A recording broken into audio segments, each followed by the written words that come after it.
Əziz tamaşaçılarımız, xoş gördük sizi. Bu dəfə biz Hacıqabuldayıq.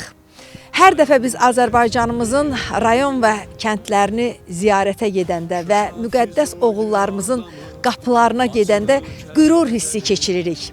Çünki biz bir qəhrəmanın ailəsi ilə görüşə gedirik. Bu dəfə Hacıqabula gəlməyimizə səbəbkar isə bizim Qazi qardaşımız və hər dəfə proqramlarımızdan gördüyünüz Qadir olub. Qadir söylədi ki, Hacıqabulda biz mütləq Hikmət dayını mütləq ziyarət etməliyik. Çünki Hikmət dayı vətən üçün, Azərbaycan üçün bir qəhrəman oğul böyütmüş və oğlunu Qarabağ torpaqları uğrunda qurban vermiş bir kişidir. Onun qapısını gedib döyməliyik. Sevə-sevə gəldik bura.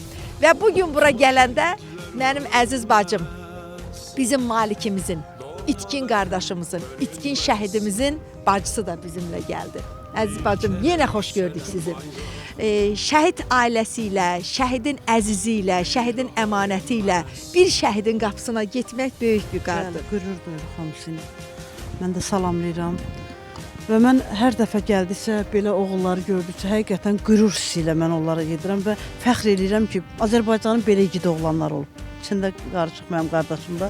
Yəni, igid oğlanlarımızdan fəxr edirəm. Allah hamısına rəhmət eləsin. Bütün qazilərimizə can sağlığı versin. Nə bilim, Məkanı cənnət olsun. Məkanları cənnət olsun. Bura gələndə, kəndin girəcəyində, bura Rəncbər kəndidir. Bizim qəhrəman oğlumuzun burada da bir lövhəsi var. Kəndin girəcəyində də bir bulağı vardı. Və o bulağın üstündə mən çox sevindim ki, bütün döyüş yolu ilə bərabər eyni zamanda anadan olduğu gündən şəhadətə yüksəldiyi günə qədər bir tarixçəsi qeyd olunmuşdu. Bizim igid qəhrəman Fikrətimiz həm də Rəşadət ordenlidir, snayperçi olub. Xüsusi təyinatlı qüvvələrin giziri olub. Qəhrəman bir oğul olub və 2020-ci ildə bizim zəfər tariximizdə, o zəfər tariximizi yazan oğullardan biri olub. Snayperçi olaraq düşmənin 93-dən artıq, belə deyim, həmlə ilə o nöqtələri məhv edən bir qəhrəman oğlumuz olub. Məkanı cənnət olsun oğlumuzun. Evləri buradır elə, Qadir. Qadir, sizlə qohumluqları necədir?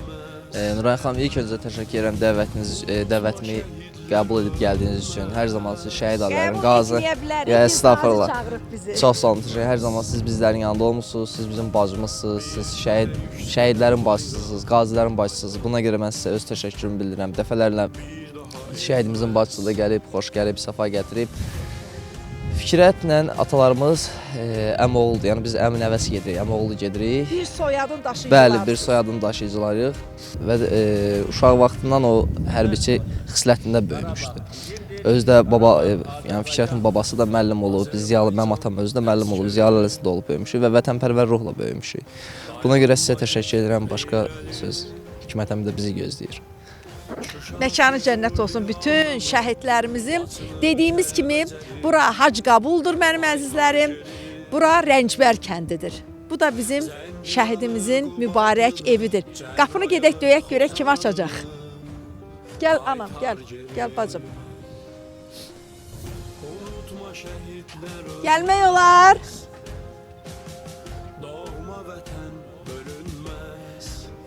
Xoş gördük sizi. Xoş gördük əziz qardaş. Xoş gördük sizi. Xoş gördük sizi. Xoş gördük. Şəhid Malikin bacısıdır. Allah sana sağ olasın. Çox sağ olun. Sizin bu qardaş oğlu neçə müddətdir bizə deyir ki, əminin huzuruna getməliyik, əmi ilə gedib görüşməliyik, əmi sizi gözləyir. Qarabağ Azərbaycandır verilişin gözləyir. Bəli, əvvəla xoş gəlmişsiniz. Düz deyirəm, elə neçə vaxtı deyirəm, o da deyir imkan olan kimi Allah qoysun. Axırı ki imkan oldu Allah'a şükür. Sağ olun, var olun, Allah canınızı sağ olasın. Allah cəmi şəhidlərimizə rəhmət eləsin. Hamısı vallahi bu haqq yolunda getdilər onlar, vallahi. Dili təqdimlədi, sağ olun. Gedək Gedək evə.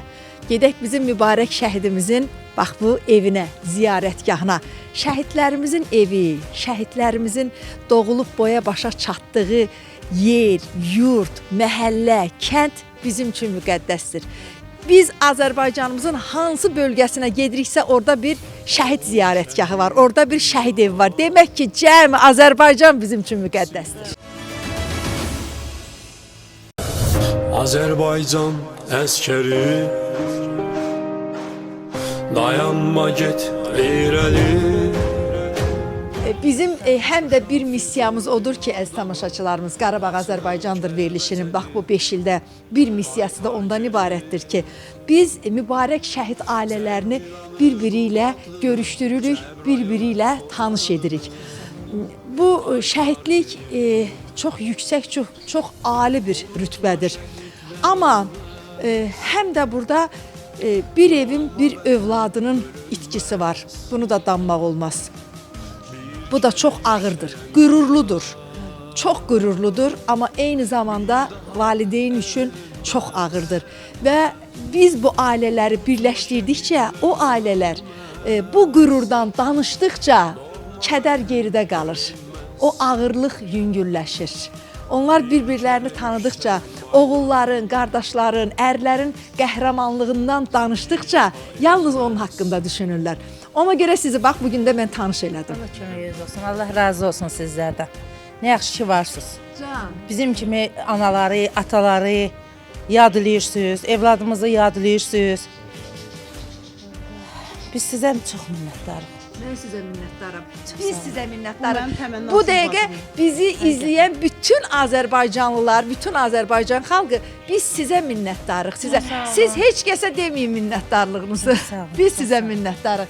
Belə, bax bu qapıdan içəri giririk. Biz əziz tamaşaçılarımız sizi sanki bir ziyarətgaha gətirmişik. Gedək.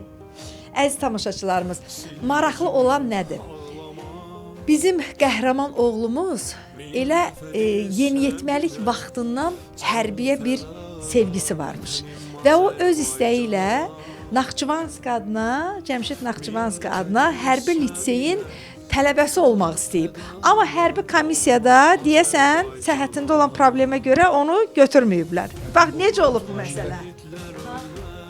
Deməli, başdan danışıram da. Bu 8-ci sinifdə dedi ki, mən hərbiyə getmək istəyirəm. İndi biraz vaxt yubanmışdı, orada da qəbul vaxtı var. Yəni gecikdik, 9-cu sinifdə ayağın dirədiyi yerə ki, mən gedəcəm. Nəysə, mən də qoşuldum, getdik, Alqabır rayonumuzda. Orada komissiyalardan keçdik, getdik ora, Cəmşid Naxçıvanskaya. Orada da sənədlərimiz adımızı hamısını rahladıq, verdik.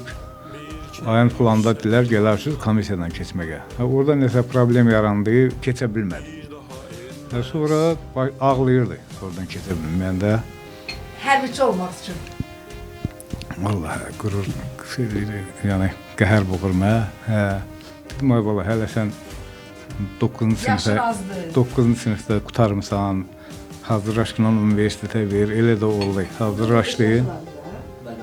Hazırlaşdı, getdi universitetə qəbul oldu. Gəncə Texnologiya Universitetini oxudu. Bitirəndən sonra getdik, bəxtindən düşdük xüsusi təyinatlı qüvvələr. Özün istəyi Xidmətinin Allah haqqı. Özünə xidməti qutaranda dedi ki, da mənə diplom lazım deyil, mən elə əvvəlki həvəsim deyil, yəni mən hərbiçilə olardım. Belə. Bir gündə getdim məzuniyyətə, bir günlük məzuniyyətə, bazar günü daha doğrusu. Gələndə yolda müharibə şəraiti, dənə valideyn qorxur. Yolda gələndə dedi ki, zəng edəcəklərsə, telefon nömrü verəcəm.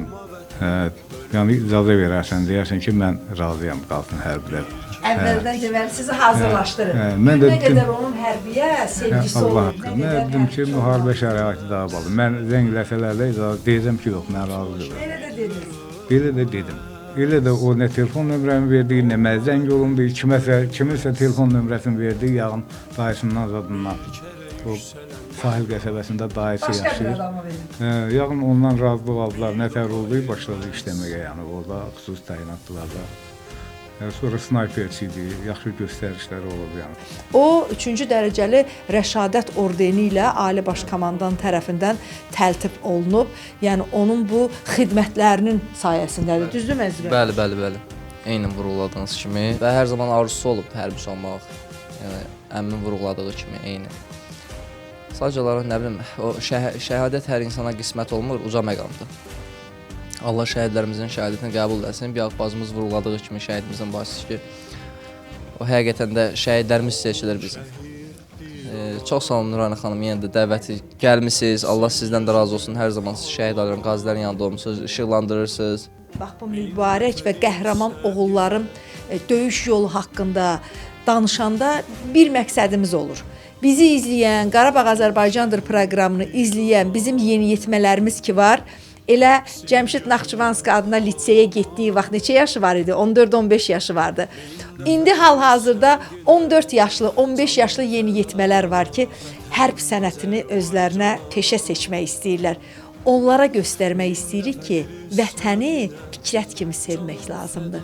Əgər sən hərbiçi olmaq istəyirsənsə, sən hər zaman hazır olmalısan. Fikrət kimi, gözünü qırpmadan, qorxmadan, çəkinmədən vətən uğrunda canını qurban verməyə hazır olmalısan. Əgər sən vətəndaşı olduğun ölkənin o hərbi geyimini geyinəcəksənsə, bax buna hazır olmalısan. Necə ki Fikrət hazır idi. Gəlin Fikrətin aldığı, daha doğrusu qazandığı 3-cü dərəcəli Rəşadət ordeni Ali Baş Komandanın imzası ilə. Aha. Kəlbəcərin azad olunmasına görə medalı. Bunu Fikrətin özünə vermişdilər, özünə təqdim eləmişdi komandiri. Silahlı qüvvələrin 100 illiyinə bağlı.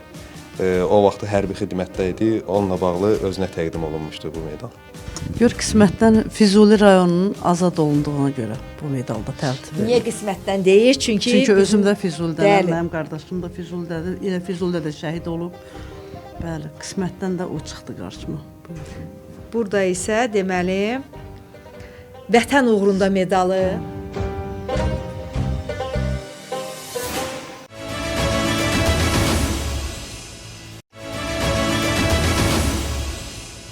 Biz qəhrəmanımızı daha yaxından tanımaq istəyirik. Fikrət şəhid olub Hazırutda.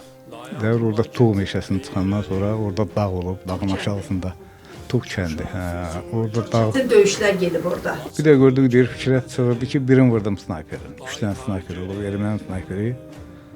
Biraz keçəndən sonra təxminən bir 40 dəqiqə, 1 saat. Yenə deyib ki, indi daşın dalında gözləyib də, yağın bəlkə də o görüntüsünü tutmaq üçün deyiblər, nə məsələdir axırı. Deyib ki, birini də gördüm, yəni bunda var adam. Bu vaxtda deyir, minamyot mərmisi düşdü deyir yanına. Başım Fikrətin səs kəsildi deyir, komandir olub onun, kapitan. Ya da biz o yəni axtara bilmədik. Yəni mən ürəyim şey eləmədi ki, o tapım nə soruşum ondan deyim. Mən oğlum, Fikrətin şəhadətə ucalmağını deyir sizə. Amma çünki bu oktyabr neçəsinə qədər döyüşüb? ayın oktyabrın 16-sı, axşam çağı şəhid olub. Demək ki, hardasa 2 həftədən çox qızğın döyüşlərdə iştirak edib.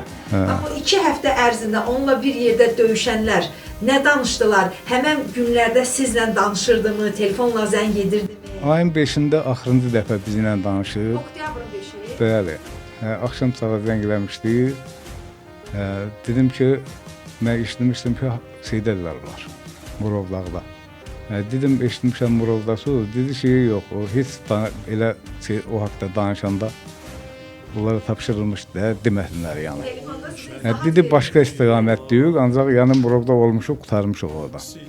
Oradan bir Kənan adında Ağusulu oğlan var. O deyir ki, orada Murovla qutarandan sonra dedi ki, Kənan, biz buradan salamat qutardıqsa da biz ölmərik. Ancaq elə bütün Qarabağ hamısı o vəziyyətdə yəni. Sonra həmin o Hadrut döyüşündən danışıram. Orada kapitan olub bunun kapitanı yaxınlığında. Bu minamyot mərmisi düşəndən sonra bu sürünə gedib axşam çağıymış. Gedib görüb ki, bu qıçın aparmışdı yəni mərmi. Görüb qıçın boğulub, onlara yemək verdilər. Sonra bir də iynəsini vurub ki, qan axması olmasın. Ancaq o komandirinə deyib ki, ürəyim sıxılır, branjelisi çıxardı. Deyirdim ki, burada tərpənməklə dur, burada daşın dalında hava qarasını çıxardırıq. Deyir, elə tezdən bir 5-6 metrə sürünmüşdüm dala, o birisi yaralının yanına getməyə 2 snayper oldular. Biri üzü bir yana, biri üzü bir yana. Deyir, bir də gördüm ki, Fikrət atır tezdən. Qıçının biri yox, o qan axımı ilə tezdən atır, deyir, ikinci minamyot atdılar, oynadılar. Yenidən döyüş edib. Nə qəhrəman oğlu olub.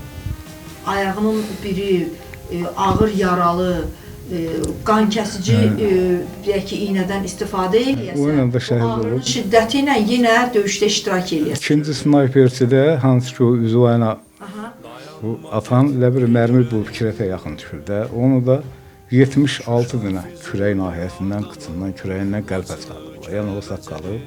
Bu da saqqaldan var yarımda. Hə, bu da qazidir, hə. Görmüsünüz heç onu? Yox, o da Əliyarlı Kamal idi deyəsən, belə bir adda. Azərbaycan hansı bölgəsindən? Valla oradan da bilmirəm. Gəlib Şirvan Kamal xəstə. Əliyarlı. Yəqin ki bizi izləyəcək, yəqin ki baxacaq. Siz demək ki, həmən o məqamda, Fikrətin şəhadətə ucaldığı məqamda eyni yerdə olmusunuz.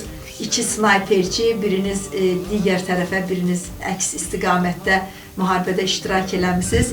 Yəni bizimlə əlaqə saxlaya bilərsiniz. Yəni o Şirvanda xəstəxanada yatırmış, qonşu kənddən uşaqlarla orada yaralanıb gələnlər olub. Onlara deyib ki, Rəncibər kəndindən mənim snayperçi yoldaşım Fikrət Zeynalov şəhid oldu mənim yanımda. Bir boy bəs evlərinə deyək gəlsinlər də, bir yox, demir. O nəsə elə 2-3 gün içində oradan aparıblar o papanla. Sonra onun Instagramda bilmirəm də neydənsə. Yox, çətindir yəni. Hə. Təbii çətindir. Bəli, çətindir. Biz bax bu çəkilişlərdə 5 il müddətində qazilərlə söhbət edirik də. Məsələn, bizim yanımızda deyirlər ki, Azərbaycanın deyək ki, Gəncədən olan hansısa bir şəhidimiz mənim yanımda şəhadətə ucaldı. Onun qəhrəmanlığını mən gördüm. Soruşuram ki, onun valideynlərinin yanına gedib bu haqqda danışmısınız? Deyir, gedib qapılarını döyə bilmirəm. Bəlkə də bilirsiniz, bəlkə də biraz zaman lazımdır. Biraz zaman keçdikdən sonra onlar sizin yanınıza gələcəklər. Lap son ana qədər o döyüş yolunu danışa biləcəklər. Sadəcə olaraq bir balaca zaman tanımaq lazımdır. Çünki qazilərimiz də elə canlı şəhidlərimizdir. O döyüş yolunu hər biri birlikdə keçdilər. Biz evimizdə rahat əyləşmişdik. Biz yalnız mediadan, radiodan, televiziyadan, saytlardan müharibənin gedişatını izləyirdik. Ali Baş Komandanın gündəlik olaraq Azərbaycan xalqına şəxsən özünün bir komandan olaraq verdiyi məlumatlardan izləyirdik. Düzdür, ürəyimiz ön cəbhədə idi. Hamımızın ürəyi bir vururdu. Amma biz müharibənin odun alovun içərisində deyildik axı. Biz onları görmədik axı. Onu görən bizim şəhidlərimiz, onu yaşayan bizim şəhidlərimiz və bizim qazilərimiz oldu. Və mən bilirəm ki, o qazilərimiz müharibə ilə bağlı elə nüanslar, elə hadisələr, elə səhnələr var ki, heç vaxt onu bizlə bölüşməyəcəklər, heç vaxt danışmayacaqlar bizdən. Sizin sözünüzə qüvvət Nurana xanım.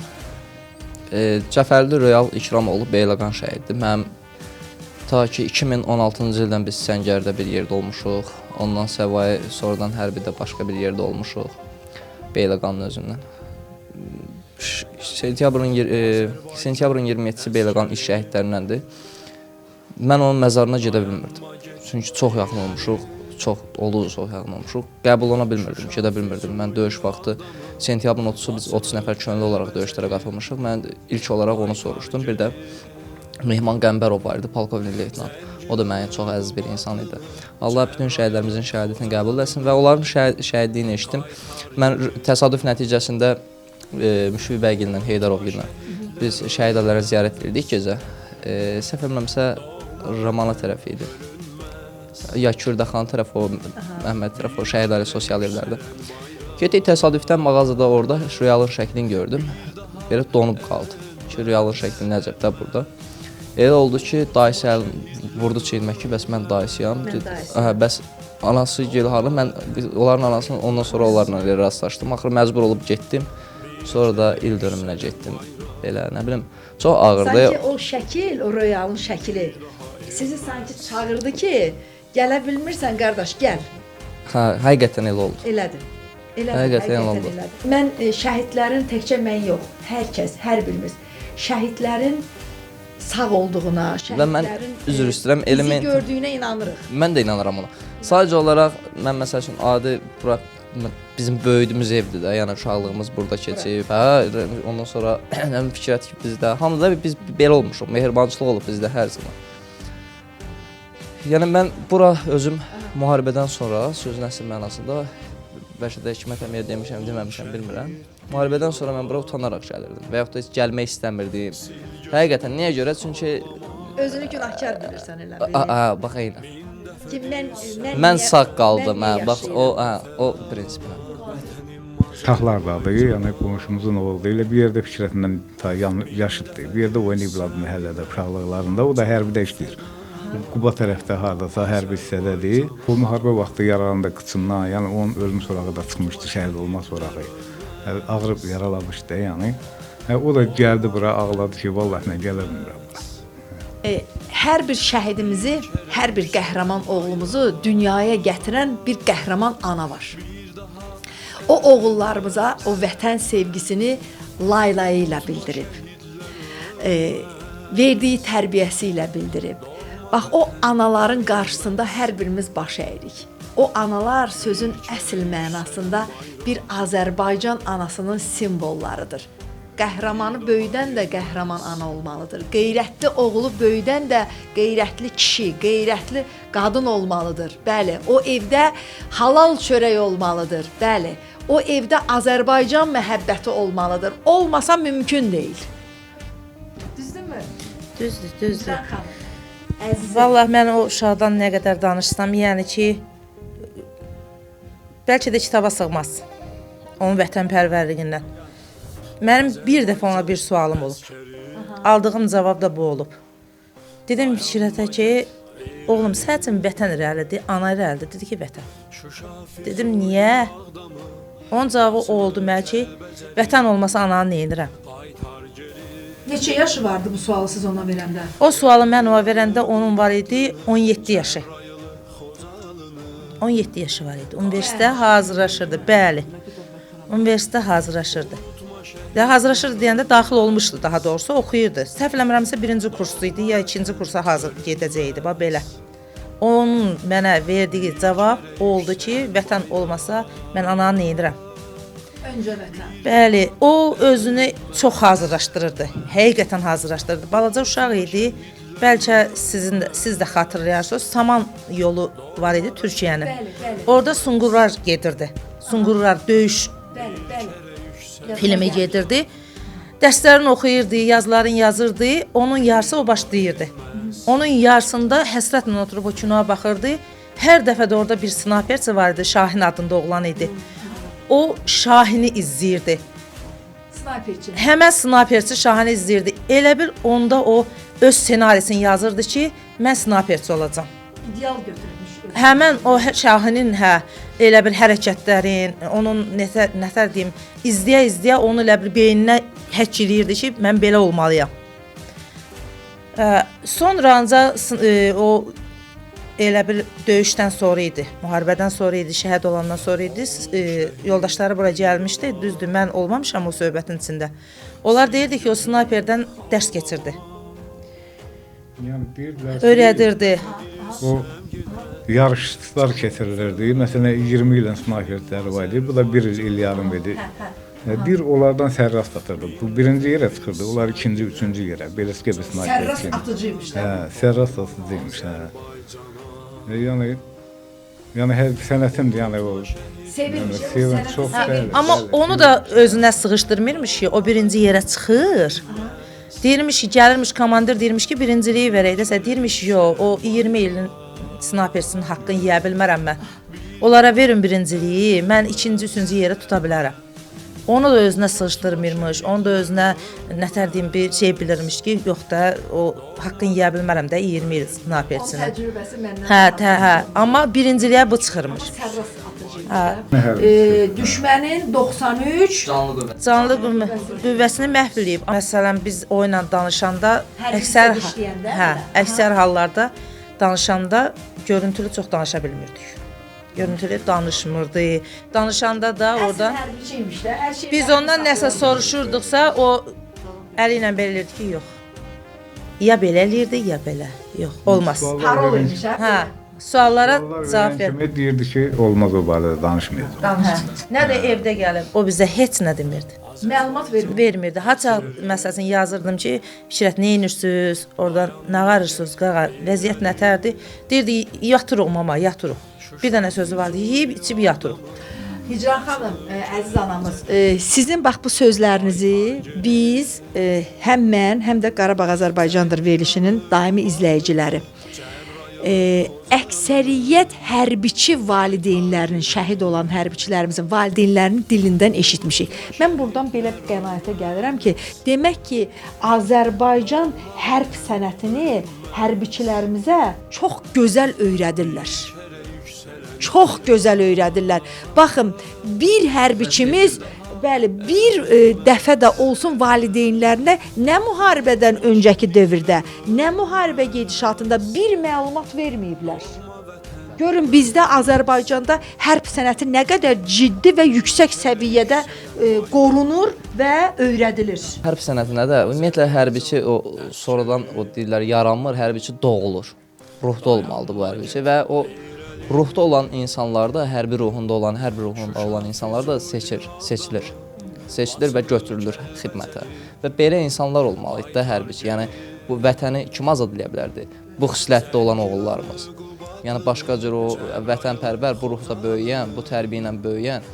Yəni fikir verirsinizsə, şəhidlərimizin əksəriyyəti sözləri hamısı eyni, üst-böyüs gəlir, üst-üstə gəlir. Sanki elə bir hamısı bir ana, bir ata tərbiyə edir.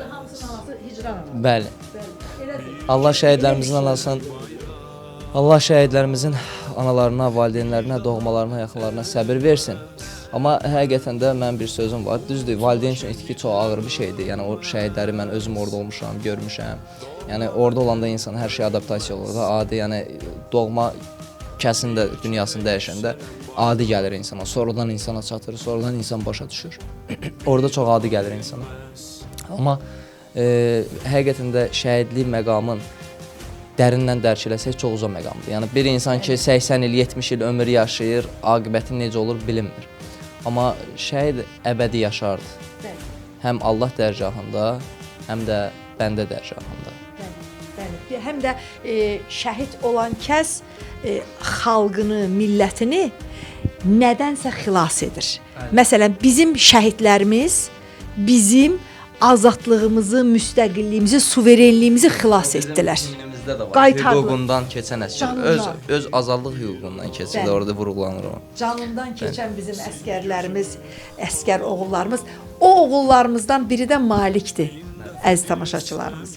Bizim bacımızın, bizim Ruhiyyə bacımızın qardaşı və Malikin şəhadətə ucaldığı tarix bizim o qanlı qadalı 1-ci Qarabağ müharibəsinin devri və Xocalı faciəsi, ərəfələri, o kənddən faciəvi şəkildə onların çıxışı və elə kəndin çıxışında onun şəhadətə ucalmağı, hətta sizə deyim ki, Malik atasının gözünün qarşısında vurulub.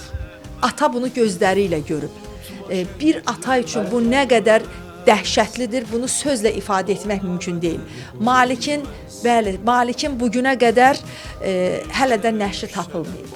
Malikin bir məzarı yoxdur. Malik itkin şəhidlərimizin sırasındadır. Amma siz baxın ki, və mən istəyirəm ki, bunu bizim yeni yetmələrimiz, gənclərimiz bunu dönə-dönə bu tariximizi oxusunlar. Çünki tarix oxunduqca, tarix öyrəndikcə daha yaxşı dərk olunur. Görün nə qədər dəhşətli bir vəziyyətdir. Oğlu atasının gözünün qarşısında belə deyim, güllələmək. Bu böyük bir dəhşətdir. Övladı valideynin gözünün qarşısında bu artıq insanlığa sığmayan, bu artıq yerə göyə sığmayan həqiqətən bir faciədir ki, o faciəni bizim başımıza, Azərbaycan xalqının başına gətiriblər.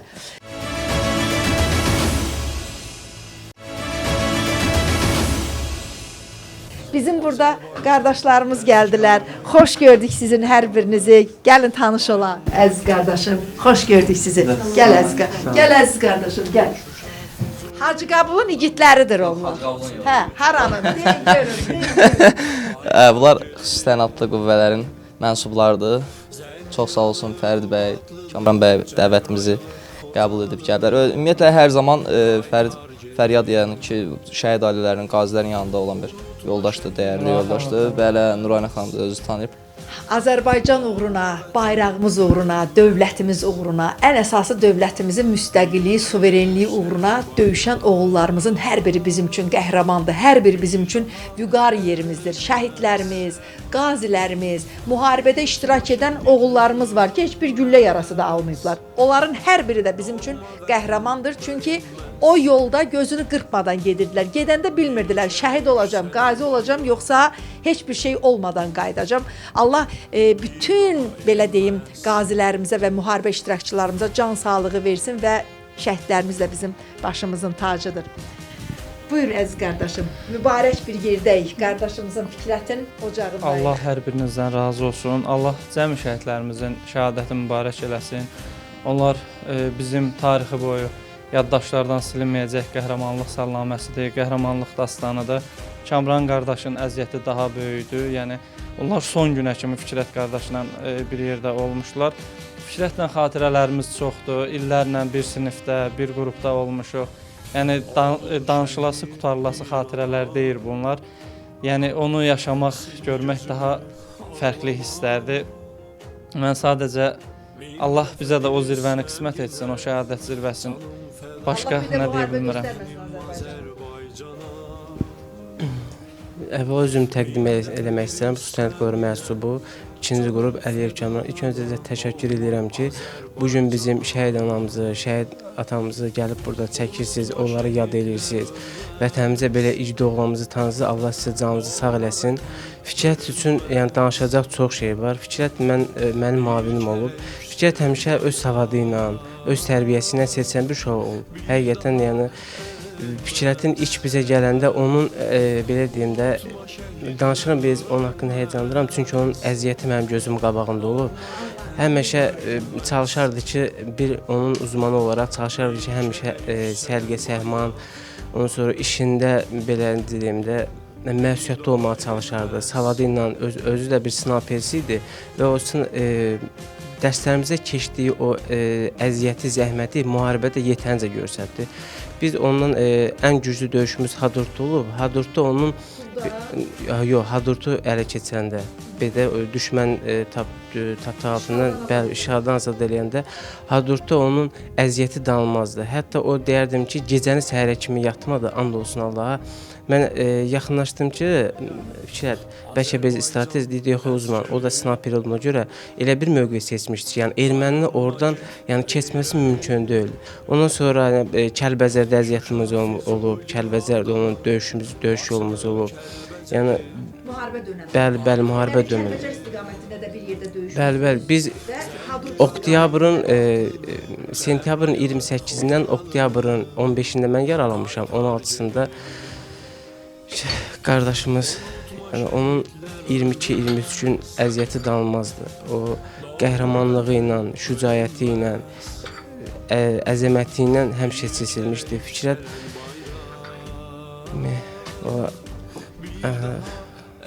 Siz harda yaralanmışsınız? Siz necə yaralanmışsınız? Mən oktyabrın... Onlar əlmi vurum. Bəli. Can əziz qardaşım. Oktyabrın 16-sı... Heç işləmir əlin? Yox, bir iş qabiliyyəti var, sadəcə olaraq biləkdən aşağı problem. O da ki, yəni bizim şəhidlərimizin qarşısında bizim bu yaramız heç nədir. Şəhidlər bizim unudulmayacaq bir qardaşlarımızdır. Biz unudub gedəsik, amma bizim şəhidlərimiz elə bir tarix yazırlar ki, yəni bizim nəsildən belə nəsilə keçəcək bir qəhrəmanlardır. Allah onlara rəhmət eləsin, yerləri cənnət olsun. Yəni mən özüm də bu qapıda fəxr hiss edirəm ki, atamızın, anamızın elə bir igid qəhrəman evladı var. Yəni əllərinizdən öpürəm. Qəhrəman bir döyüşçü olmaq üçün 15 il yetişmə ehtiyacı deyil. Sadəcə onun damarında o döyüşçülük varsa 5 ayda, 3 ayda. Yəni bəli, o deməyin məqsəd nədir? Onun gəldiyi bizə az bir müddət olsa da o qəhrəmanlığını göstərdi. Yəni bəli, gənc bir kadr olsa belə o döyüşdə öz əzəmətinin, öz döyüşkənliyinin, yəni göstərdi necə bir döyüşçüyəm. Yəni nə bilmək, çox söz deyə bilərəm, sadəcə olaraq biz danışanda narahat oluram. Amma onu demək istəyirəm ki, yəni Fikrət bizim unudulmayacaq bir qəhrəmandır. Yəni onun əzəməti heç vaxt mən and olsan yəni bu günə qədər gözümün qabağındadır. Onun fəaliyyəti. Mən heç vaxtlarım belə deyim də bu günü xatırlamıram. Həmişə döyüş yoldaşlarımla onların o döyüş yolları həmişə mənim beynimdə olur. Mən elə bilirəm ki, onlar mənim həmişə beynimdə, yaddaşımda yaşayır. Elə bilmirəm, yox, bəli. Həmişə də şəhidlərimizin hansını döyüş yoldaşlarım çox olub da, şəhidimizin, qazimizin, filankəsin adını çəkəndə o mənim döyüşdə onun etdiyi hərəkətlər, onun qəhrəmanlığı, bəli, onunla xatırlayıram onlar. Ona görə Bir neçəsinin gəlin adını çəkək. Ruhları şad olsun. Lap elə qazilərimizin adını çəkək. İndi Azərbaycan döyüş, bəli. İzləyirlər sizi. Fikrətdən bir yerdə bizim öz qrupumuzda Mehdiyev Samir var idi, Bakının Zirə kəndindən. Bizim bəli şəhidimiz, o da gənc kadr olmayana baxmayaraq döyüşümüzün axırına kimi getdi. Yəni o da elə bir döyüşkən idi, vətənpərvər idi. Ondan sonra belə bu söz deyəcəm, yerə şey çıxmasın. Nədənsə amla olsanlar hamısı tərbiyəli uşaq idi. Belə düzdür bizim içimizdə hamlıq elə idi, amma o qədər bəli, üzlərindən nur yağırdı. Mehdiyev Samir də onun kimi. Heç vaxtlarım həmçinin sidəndə yəni bir çaxnamışa düşəndə nəhlə şeytan deyib keçərdi. Yəni bizim bəli. Yəni onun o kadrı mən elə bu dəqiqə söhbət edirəm, elə bilirəm ki, Samir yanımızdadır. Sonra şəhidimizdən Şəkərov var idi. Şəkərov da şəhid oldu orada. Onun da əziyyəti böyük idi. Yəni şəhidlərimizdən çox var, hamısında kadrlar çoxdur. Yəni birincədən onların hamısına rəhmət diləyirəm. Yəni bir qazi olaraq, bir xüsusiyyət qüvvə məhsub olaraq, bəli, Xəyal Şəkərov. O hansı rayondandır? Yox, Tovuzdandır, bəli. Mən çox istəyirəm ki, bizim mübarək şəhidlərimizin evlərində hər zaman şadlıq olsun. Göz yaşı olmasın. Çünki o şəhidlərimiz şəhid oldular ki, Azərbaycanın üzü gülsün, xalqımızın üzü gülsün. Şəhid analarımızın da istəyirəm hər zaman üzü gülsün, evlərində şadlıq olsun. Bax sizin süfrənizdə bax bu bir stəkan çay ki bizə dəmləyib qoymusunuz bura. Bu bizim üçün bilirsiniz nədir? Bu nemətdir. Bu ələ düşməz əziz tamaşaçılarımız. Bu ələ düşməz, ələ düşməz. Hər birinizə arzu eləyirəm. Hər birinizə qismət olsun, gələsiz şəhidin evində, özü də şəhidin anasının dəmlədiyi çaydan bir stəkan içəsiz. Bu hər adama qismət deyil. Bugün bizə qismət olub. Hicran ananın çayını içmək, düzdür? Sizə nə vaxt gələcəyik?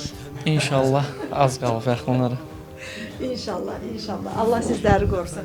Ana tez-tez gəlirlər, Fikrətin belə deyək, döyüş yoldaşları, yaxınları evinizə. Allah canlarını sağ eləsin. Bəli, gəlirlər.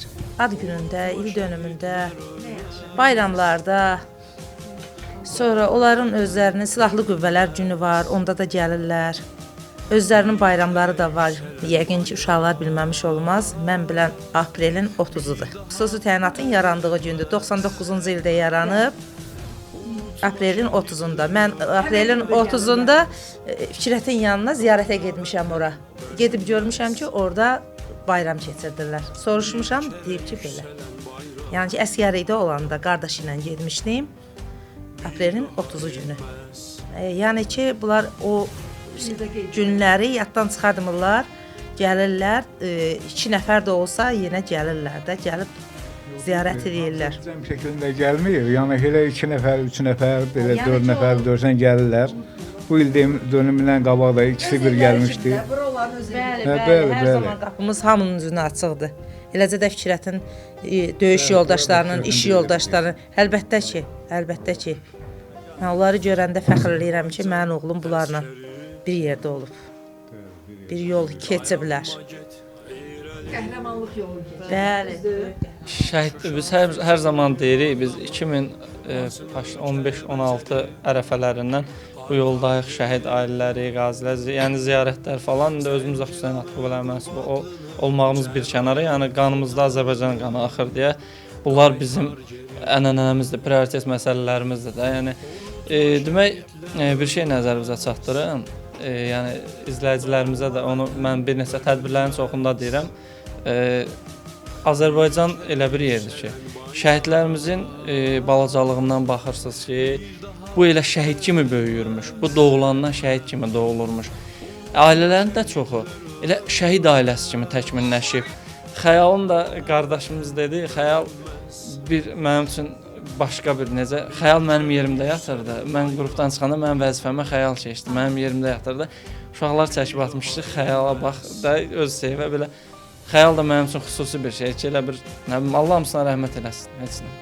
Allah şəhadətləri mübarək eləsin. Amin. Hər biriniz çox gözəl, çox qürurlu bir döyüş yolu keçmisiniz. Bilirsiniz, o döyüş yolunun sonundakı ölkənə, dövlətinə, millətinə, xalqına qalibiyyəti yaşatmısan.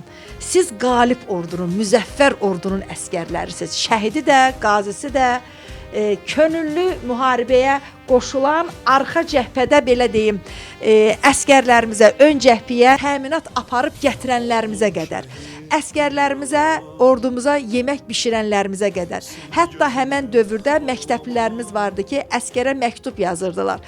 Bilmirdi ki, görəsən o məktub oxunacaq yoxsa oxunmayacaq. O deyir, o odun alovun içərisində məktub oxumaq mı vaxtıdır? Xeyr, təbii. Amma onu sevgi ilə eləyirdilər. Bəlkə kimsə onu oxuyacaq. Və inandırım sizi ki, müharibə qutarandan sonra biz bir deməli əskərlə görüşəndə müsahibə alırdığından cibindən çıxartdı məktubu. Dedi, mən bu məktubu özümlə gətirmişəm. Biz o məktubu yazan Abşeron rayonunda bir məktəbli idi. O qızcığazı tapdıq, onları görüşdürdük. Demək ki, müharibədə bax belə şeylər də olur. Mənəvi bağlılıq elə bizi qalibiyyətə apardı, çıxartdı. Düzdür Qadir? O arxa cəbhə ilə ön cəbhənin ürəyinin bir vurmağı. Təbii ki, düz vurğulayırsınız Nurayna xanım. O bizim millət olaraq birliyimizin irəli gəlir o. Və baxmışam mən o verilişə, o sizin təqdimatınızda olan. Orada yəni həqiqətən də çox kədərli səhnələr var. Orada müəyyən məsələlərə toxunur. Gəldilər, görüşdülər. İnşallah ki, bundan sonra müharibə olmasın və elə əbədi olaraq Hacı Qabulun Rəcbər kəndinin bir tək şəhidi, bir tək qəhrəman oğlunun adı olaraq Zeynalov Fikrəti tanıyaq.